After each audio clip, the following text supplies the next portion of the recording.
ये shooter murderer और पीरती को गाड़ी में ढकेलने वाला मुकेश का भाई विशाली है। ऐसा कहाँ लगता है तुमको? भैया हमारे गुप्त सूत्रों से पता चला है कि मुकेश और विशाल में बनती नहीं थी और मर्डर वाले दिन भी दोनों में कहाँ सुनी हुई थी। कहाँ सुनी? किस वजह से? मुकेश की वसीयत चक्कर में। तो गुस्से में आके विशाल ने मुकेश को जो है उल्टा तो दिया, लेकिन उसकी अंगूठी टैक्सी में रह गई थी।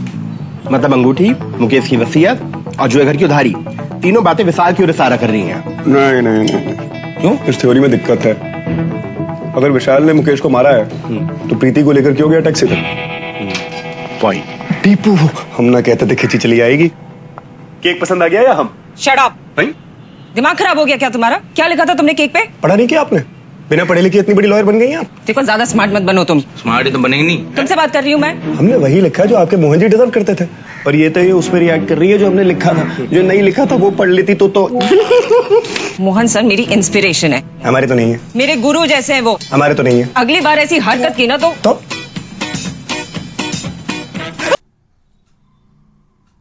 और आ गई है क्या आप?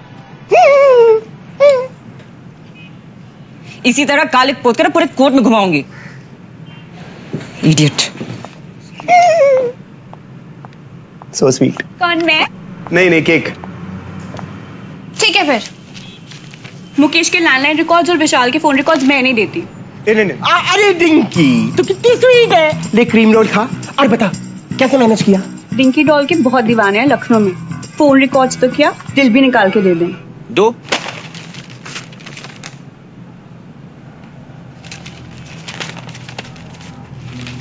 विशाल के फोन से एक ही नंबर पे इतने कॉल?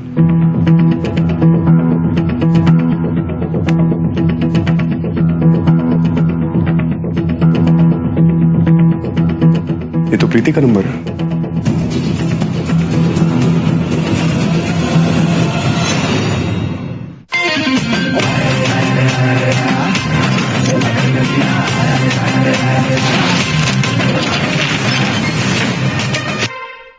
प्रमोशन होने वाला है, उसके बाद पीआई बन जाएगा हमारा मुलायम। वैसे हमारी श्रुति भी बीए है। आ रहे हैं भन्न 50 तुमने मैसेज कर दिया। आ रहे हैं भैया। बोलने दीजिए। नहीं, छोटी सी बात। नो। तो अब इन दोनों हाँ, जय बात कीजिए बेटा। पूरा नाम क्या है आपका? श्रुति यादव। आपसे नहीं पूछा, इनसे बात कर रहे हैं। सुभाष आचार्य। काम क्या करते हो? रिसेप्शनिस्ट है। अरे आप रिसेप्शनिस्ट हैं, हम इनसे पूछ रहे हैं। काम क्या करते हो? बैंक में काम करता था, पिछले साल नौकरी चली गई। शादी कब हुई? 4 साल पहले। प्रीति और विशाल एक दूसरे को जानते कैसे थे? वो मुकेश और विशाल के अकाउंट संभालती थी। अच्छा, प्रीति के कॉल रिकॉर्ड के हिसाब से रोज रात को प्रीति एक नंबर पे बार बार फोन करती थी। तुम तो घर पे ही थे, किसी और को ही करती होगी। सारी रात लगी रहती थी। शॉकिंग। हद है, आप बार बार हमारे मैटर में कूद रही। हम बोलेंगे इट्स शॉकिंग। लेकिन सच बोलूं तो आज भी मैं उससे बहुत प्यार करता हूँ। मैं चाहता हूँ वो वापस आए मेरी जिंदगी में। Very good. अब तुम इनसे कुछ सवाल पूछोगे कि नहीं पूछोगे? यार मैं उतावले किस्म के इंसान होता हूँ। सवाल पूछ लो। सारे सवालों के जवाब होंगे इनके पास में। पूछे। हाँ, तो किसने खून किया? हाँ? किसका खून हुआ? क्या खून हुआ क्यों? कोई सबूत है आपके पास? किसे सजा मिलनी चाहिए और कितनी सजा दें? उम्र का?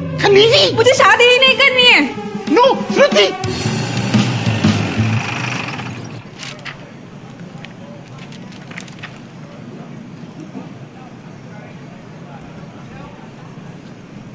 प्रीति, हम जानते हैं परेशान हो तो, और तुम्हें और ज्यादा परेशान करने की नीयत नहीं है हमारी, मगर और कोई विकल्प नहीं है हमारे पास। कल हियरिंग है।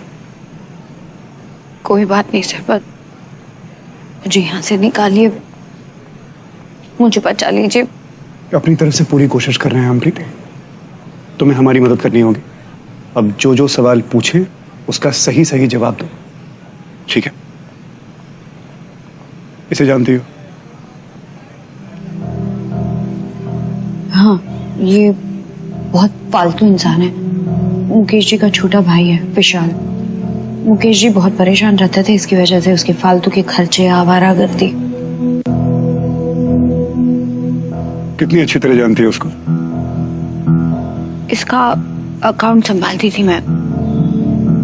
दिन रात समय बिना देखे फोन कर देता था और हिसाब मांगने लग जाता था अपना और मुकेश जी का भी।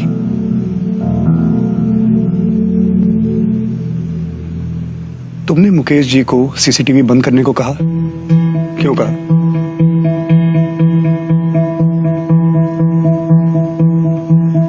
वो मुकेश जी के कुछ इलीगल पैसे थे अकाउंट में। इलीगल पैसे यानी काला धन? जी। अब वो इलीगल पैसों की हेरा फेरी करनी थी तो मैं मुकेश जी को समझाना चाह रही थी, और वो सब मैं सीसीटीवी के सामने तो कर नहीं सकती थी। और जो टैक्सी में चीनू झपटी हुई उस बैग को लेकर के वो क्या था? वो तो मुकेश जी के पैसे और जेवर बचाने के चक्कर में हो गया, और उसी छीना झपटी में टैक्सी का एक्सीडेंट हो गया, मैं बेहोश हो गई।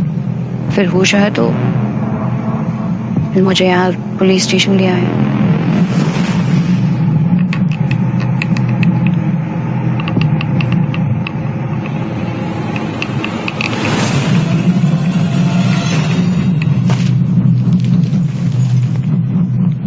दरवाजा खोलो।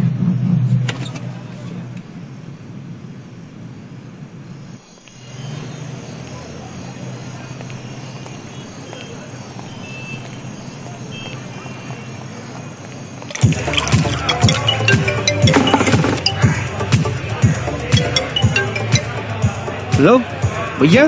टीपू। हेलो हेलो भैया, आवाज नहीं आ रहा है। हेलो भैया आवाज नहीं आ रहा, आपका टावर दिक्कत नहीं हमको। हेलो। हमको तुम सुनो। अरे भैया, दीपू टीपू फेसबुक फ्रेंड है। अच्छा सुनो, एक काम है तुम्हारे लिए, सुनो। हाँ हो जाएगा भैया, हो जाएगा हो जाएगा भैया। यूं खिली खिली यूं सवर सवर। हुजूर, सबसे पहले हम सुभाष आचार्य को कटघरे में बुलाना चाहेंगे। लखन जी,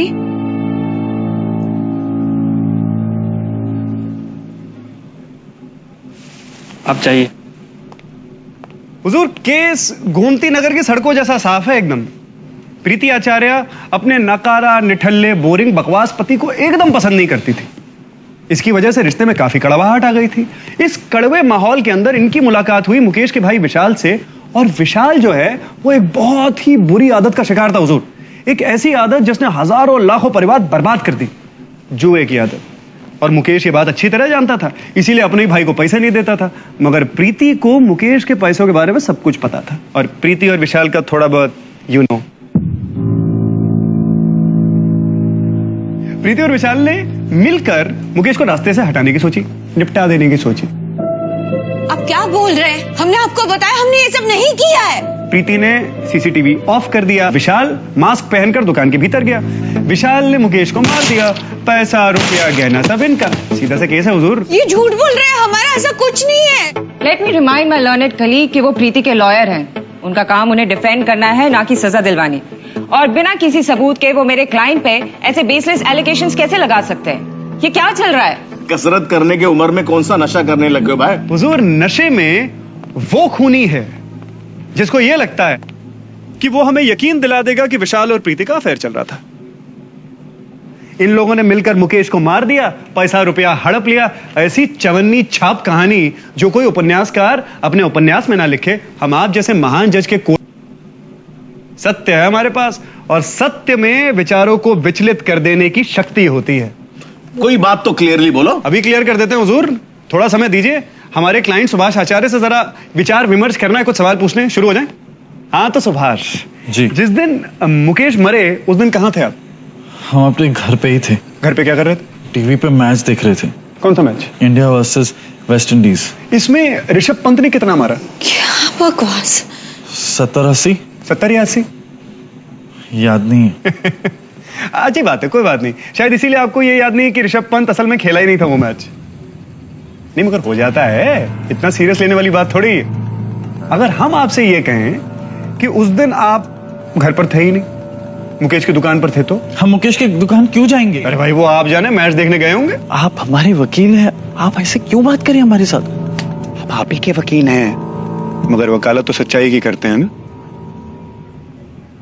हमारा काम हम पे छोड़ दीजिए।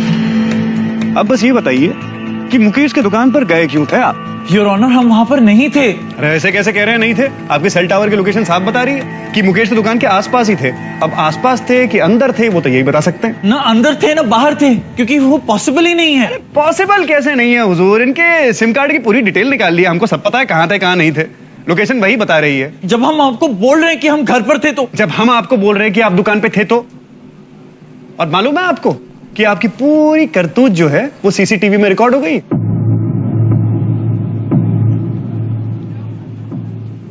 बताएं पिक्चर में क्या हुआ? ये दुकान के भीतर घुसे, मास्क लगाकर दाएं बाएं देखा, थोड़ा हिचकिचाए, फिर न जाने कहां से इनके भीतर हिम्मत आई। इन्होंने मुकेश को देखा, अपनी बेल्ट पर बंधी हुई पिस्तौल जो बाईं तरफ बंधी थी उसको दाएं हाथ से निकाला और दाएं बाएं था।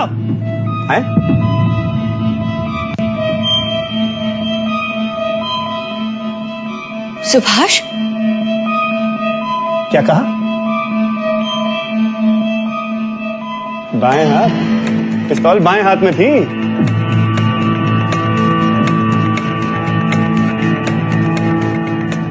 चलिए ठीक है, हम ही गलत थे। ये बिल्कुल सच कह रहे हैं, पिस्तौल इनके बाएं हाथ में ही थी हुजूर। हमारे पास कोई फुटेज नहीं थी, हम हवा में बातें करते रहे, ये हमारे साथ बहते चले गए। तो अब बताओ सुभाष, अकेले डूबोगे या अपनी सहयोगी को साथ में लेके डूबोगे?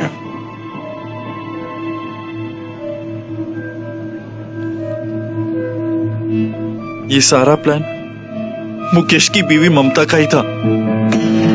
हाँ?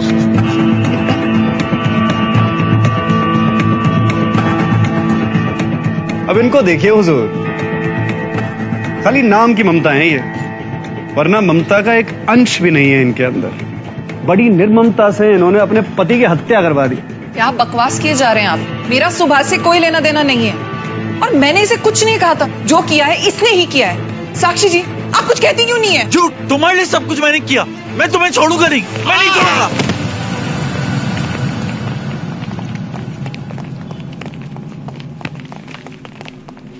सब ठीक है भैया? कस के पकड़ो, भाग जाएगा। अरे ये क्या हो रहा है?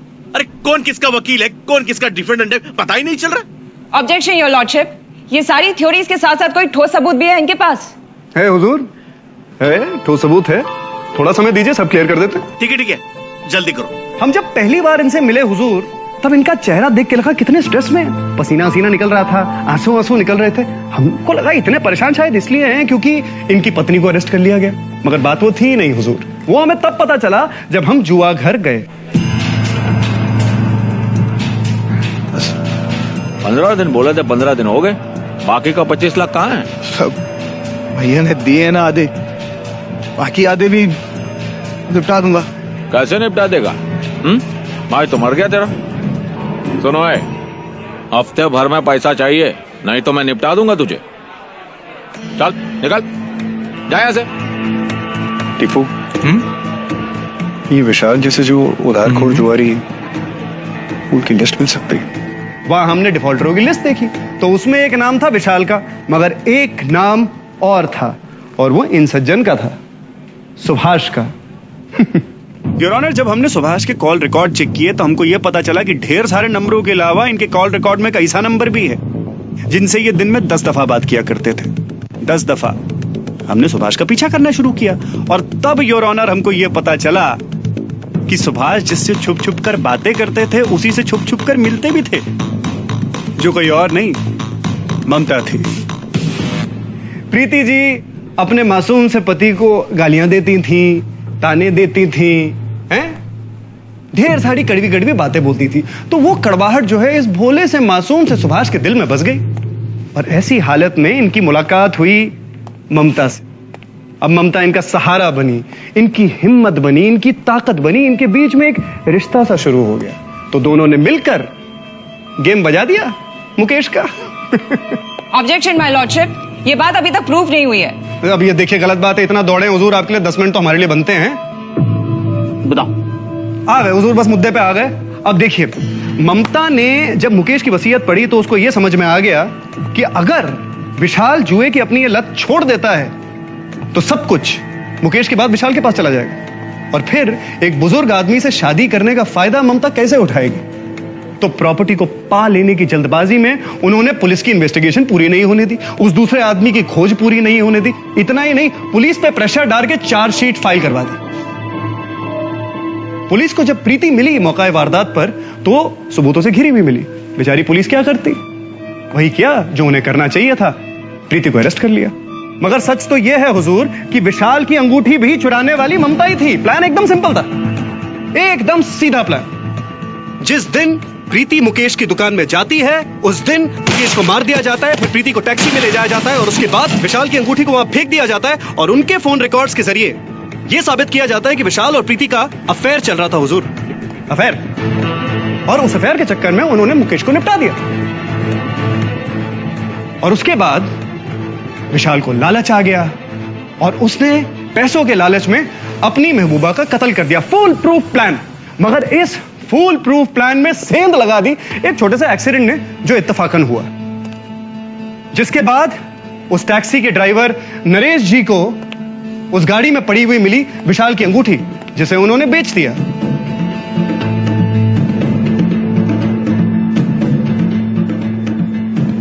उसके बाद एक आदमी आता है इनके पास, इन्हें झूठी गवाही देने के लिए रिश्वत देता है। जो रिश्वत इन्होंने ले ली, गरीब आदमी गलती कर, मगर हुजूर गलती करने के लिए एक आदमी का कमजोर होना जरूरी है। गलती मानने के लिए उसके अंदर हिम्मत चाहिए, और वो हिम्मत है नरेश जी में और दीपिका जी में। गलती हो गई हमसे, आप जो कहेंगे मैं वही करूंगा। 100 बात की एक बात, ये जुर्म एक कपल ने किया है, मगर वो कपल विशाल और प्रीति नहीं है, वो कपल है सुभाष और ममता। हमने ये बात साबित कर दी इस कोर्ट रूम में, मगर कोर्ट कागजी सबूत मांगता है तो वो भी है हमारे पास हुजूर। ये देखिए, ये सुभाष की मुकेश के मर्डर वाले दिन की लोकेशन है, ये उस बेटिंग हाउस के मटका रजिस्टर की कॉपी है, ये सुभाष और ममता के कॉल रिकॉर्ड्स हैं। सचिन संभालो इन्हें। सच तो यह हुजूर कि सुभाष आए थे हमारे पास क्लाइंट बनकर, मगर वो हमारे पास केस जीतने नहीं, केस हारने आया था।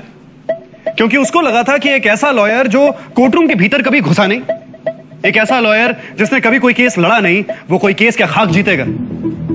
मगर वो ये नहीं जानता था कि इस लखन को कोर्टरूम के भीतर का अनुभव हो या ना हो, मगर जीवन ने लात मार मार कर, चाबुक मार मार कर इतने अनुभव दे दिए हैं कि ये लखन अब फिर कभी हारेगा नहीं। वो ये भूल गया था कि एक शेर को शिकार करने के लिए प्रैक्टिस की जरूरत नहीं होती।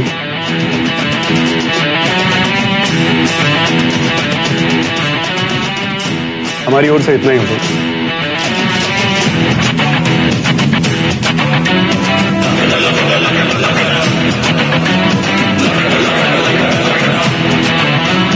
सारे सबूतों को मद्देनजर रखते हुए अदालत प्रीति आचार्य को बाइज्जत बरी करती है और सुभाष आचार्य और ममता राठी देने का आदेश देती है।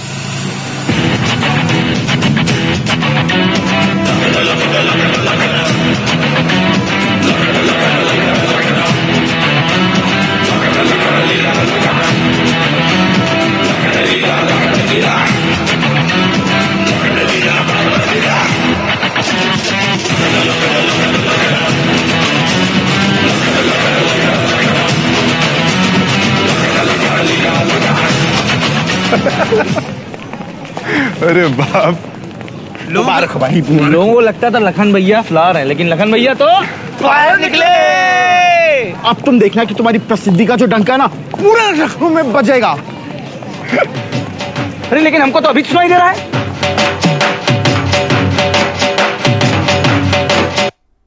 Very good. अब तुम इनसे कुछ सवाल पूछोगे कि नहीं पूछोगे? यार माँ उतावले किस्म के इंसान हो तुम।